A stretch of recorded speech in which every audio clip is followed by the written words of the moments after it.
How have sales been thus far in October? We have actually rocked it in October, and I think it's a big factor of us having more inventory. We're able to buy a lot of cars last month. Last month sucked.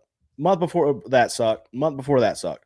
But this month has actually been really, really good. And traditionally in the car market, at least the when we've gone back and looked at prior years, October we have had an uptick.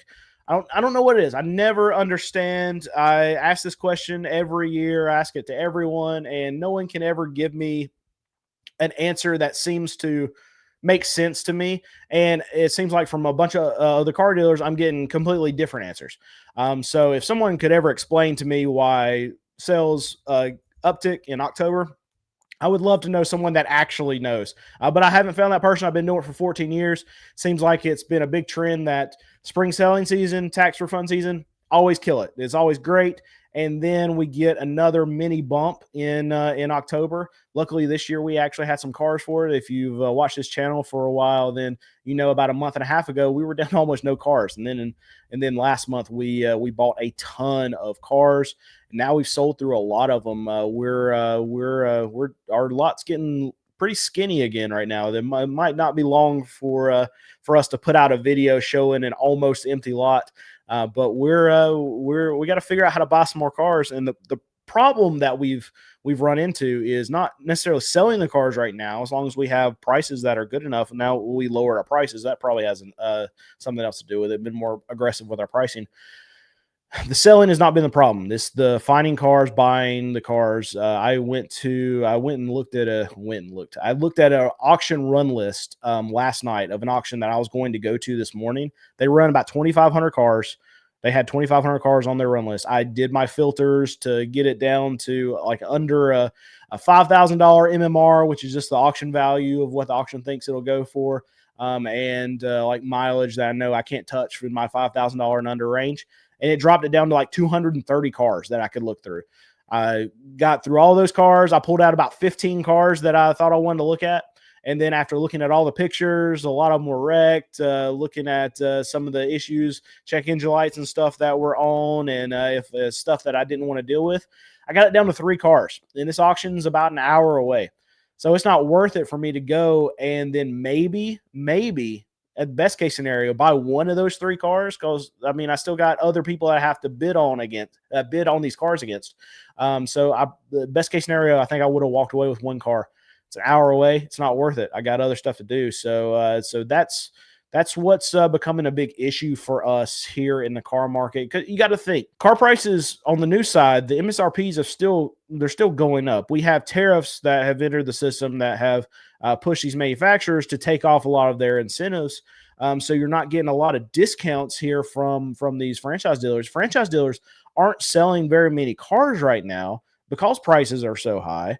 So you're getting a lack of trade-ins that are coming in. And then you got to think the kind of cars that I'm trying to buy. Someone who's driving a 2005 Toyota Camry that's got 200,000 miles, most likely they don't have the money or the willingness to go buy a new $45,000 car.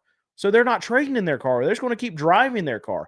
And whether they're sensible or they just can't afford it, both those two consumers are out of the market to trade in those cars that they're driving right now. And those are a majority of the cars that I actually buy. It's not the foolish people who buy a car, keep it for 3 years, trade it in, keep the car for 3 years, trade it in. Those cars, there's tons of those still at the auction because those cars are willing to buy no matter what the price is, right? But the more frugal customers, the customers that are that don't have money, they're not trading in their cars, and that's who's driving the kind of trade-ins that I need right now. So this is my biggest worry for our dealership going forward in the car market. Is that okay? We might have trade-ins that are coming in, but they're the kind of trade-ins that are not for my customer. They're not going to be that $5,000 and under range, and then the ones that are $5,000 and under, they're complete junk, because people that are driving those kind of cars, they're not trading up because they want to, they're trading up because they have to. And in a lot of cases, those cars that are making their way to the auction, they're already ragged out, they're done, there's transmission, there's motor problems. I can't buy that kind of stuff and then be profitable with what I do. So that's what I'm worried about going forward. October's been good. but we need more cars, and the actual buying is the problem right now, not the selling. Do state inspections transfer if you buy out of state? They do not. I get my cars inspected through North Carolina, and if I have someone that buys a car out of state, an inspection doesn't matter or anything to them. We can even sell cars that aren't inspected yet to customers that are out of state. And it's because when they take it to go get it registered in South Carolina, in Georgia, in Virginia, wherever they're going outside of North Carolina, they're going to have to go get it re-inspected anyway. So that's I can have a car all at my dealership that has been fully North Carolina inspected, emissions, safety, everything, and sell it to someone who is coming from Virginia. And when they get up to go get that car registered in their state, they have to get it re-inspected because your car has to be inspected within the state that you're getting it registered in. Some states, they don't need inspections at all. So all you need is the title.